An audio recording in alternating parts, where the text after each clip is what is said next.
दख्खनचा राजा ज्योतिबा देवाच्या सरता पालखी सोहळ्यानिमित्त रविवार सकाळी देवास पंचामृत आणि आमरसाचा अभिषेक घालण्यात आला। ज्योतिबा देवाची आंब्याची आरास करून सरदारी रूपात बैठी पूजा बांधण्यात आली होती।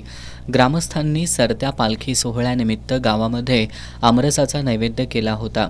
रात्री 9 वाजता श्री ज्योतिबाचे मुख्य पुजारी, उंट, घोडे, वाजंत्री, देवसेवकांचा लवाजमा पालखी सोहळ्याच्या मंदिर प्रदक्षिणेसाठी बाहेर पडला।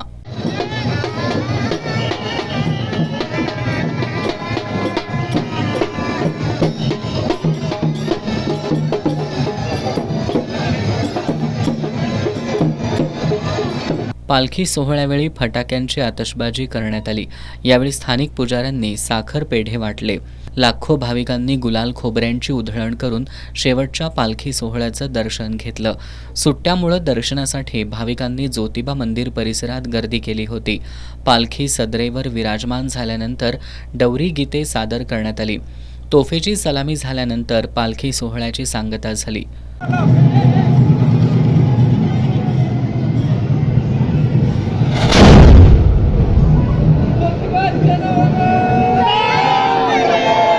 आता ज्योतिबा देवाचा पालखी सोहळा 4 महिने बंद असणार आहे। 4 महिन्यांनंतर पुढचा पालखी सोहळा खंडेनवमीला निघणार असल्याचं पुजाऱ्यांनी सांगितलं। दख्खनच्या राजाची बैठी पूजा बांधण्यात आलेली आहे, सरदारी बैठी पूजा बांधण्यात आलेली आहे आणि आज अखेरचा पालखी सोहळा आहे आणि आता 4 महिन्यानंतर पालखी बंद राहील। त्याच्यानंतर खंडेनवमीलाच डायरेक्ट पालखी सोहळा दख्खनच्या राजाचा बाहेर पडेल।